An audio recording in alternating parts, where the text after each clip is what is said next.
네, 안녕하세요. 반갑습니다. 11월 30일 일일 브리핑 시작합니다. 부담대 연장하시려고요? 7,500만 원 먼저 상환해 주세요. 어제 제목 기가 찼는데 조회수가 700 정도밖에 안 나오네요. 주담대 연장하려면 700만 원 먼저 상환하라. 요 내용에 대해서 이해를 잘 못하시는 분이 계셔서 지난번에 요 뉴스는 한번 가지고 왔었는데 다시 한번 정리를 해드리려고 합니다.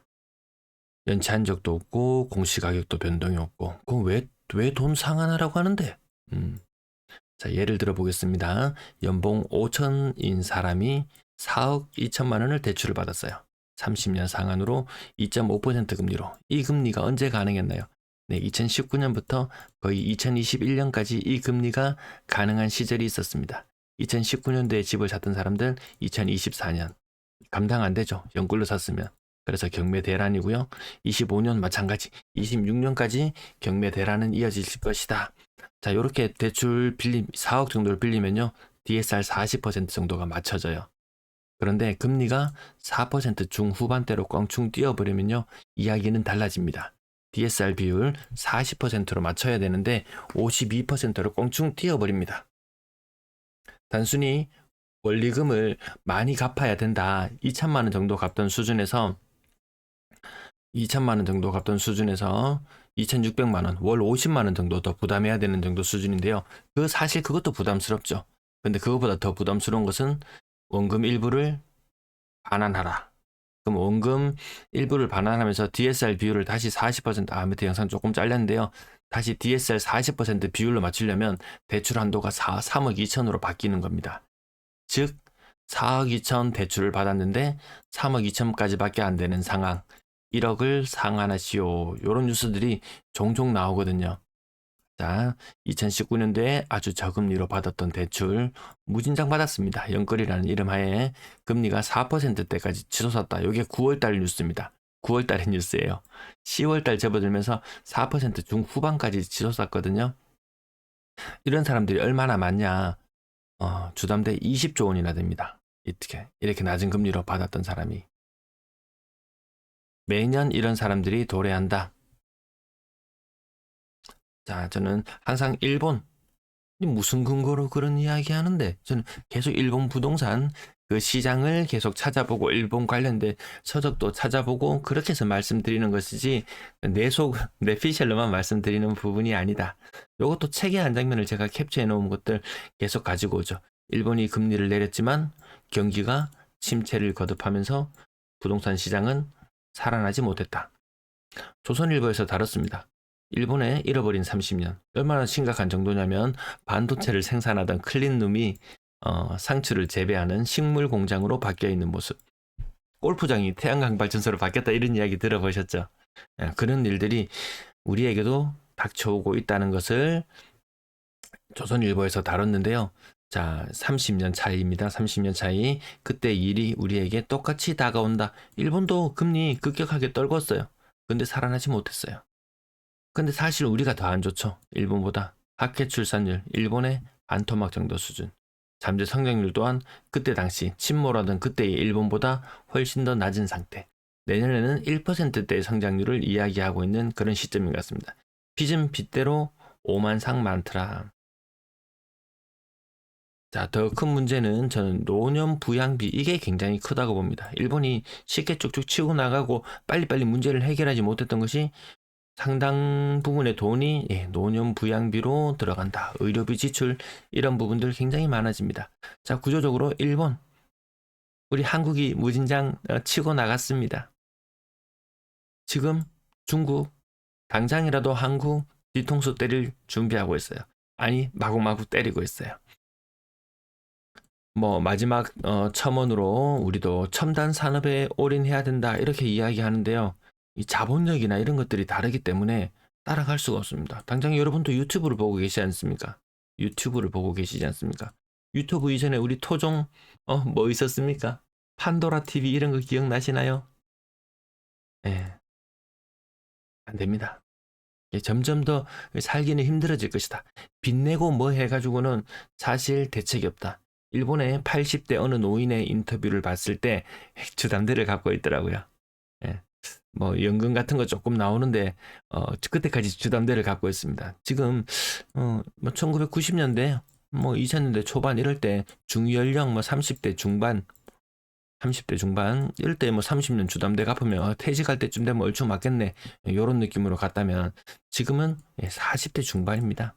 주담대 30년 아이고 이거 반도 못 갚으면은 뭐 바로 은퇴입니다.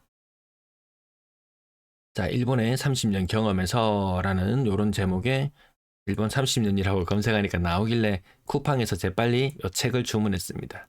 그리고 요거까지 곁들여서 같이 일본에 대해서 조금 더 주말을 이용해서 조금 더 책을 찾아보고 또 말씀을 드리려고 합니다. 자, 쿠팡에서 책도 사고 뭐 다 삽니다. 필요 없는 물건은 요즘 안 사는 게 추세라고 합니다. 필요 없는 물건 절대 사지 마시고요. 자, 부산의 매도 물량 6만 개. 계속 좀 증가 속도가 한 2주 정도 정체는 되어 있습니다.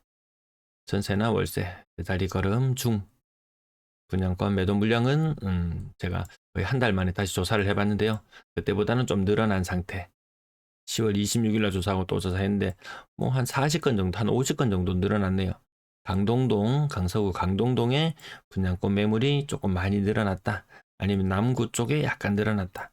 그 외의 지역은 큰 변화가 없는 그런 상태입니다. 부산의 매수 심리 여전히 바닥을 기고 있고요. 미분양 물량은 다시 재차 반등했습니다. 이제 분양하는 족족 분양가가 워낙 비싸니까 뭐 얼죽신이라고 아무리 분위기를 잡고 하더라도 그 빚 감당하기 싫을 거예요.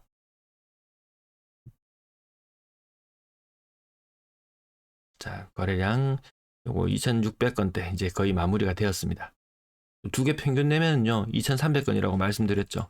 2,700, 2,500, 2,300, 2,300, 11월의 거래량은 2,100건 정도로 예상됩니다. 내리막 맞죠? 내리막 하고 있습니다. 그러면 내년에 갈 거니까 그런 일은 없다고 제가 말씀은 누차 많이 드렸습니다. 다음 달 거래량 2,100건 정도 예상되는 가운데 자, 거래량만 빠지는 것이 아니고 원당 거래대금도 빠지고 있다. 그러면 야 맨날 떨어지는 이야기만 하냐? 언제 사람 많냐? 예, 가격은 더 이상 빠지지 않고 거래량이 늘어나는 그 시점이 좋은 기회가 될 수 있겠다. 자, 삼봉은 없다. 쌍봉으로 만족해라. 자, 고가의 아파트도 거래가 비중이 좀 줄어들고요. 분양권도 거래가 조금 줄어들죠. 지난달 끝 날짜 보면 조금 줄어들었고요. 그마저도 직거래 비율이 굉장히 높아진다. 분위기가 안 좋을 때면 직거래 비율이 높더라. 전세 거래는 부산이 그나마 괜찮은 편입니다.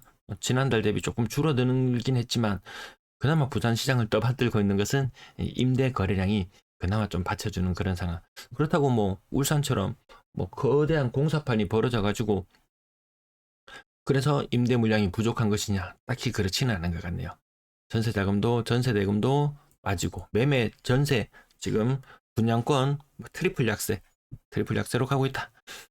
근데 좋다고 떠벌리고 제 영상에 와서 해코지하는 사람들 사랑합니다.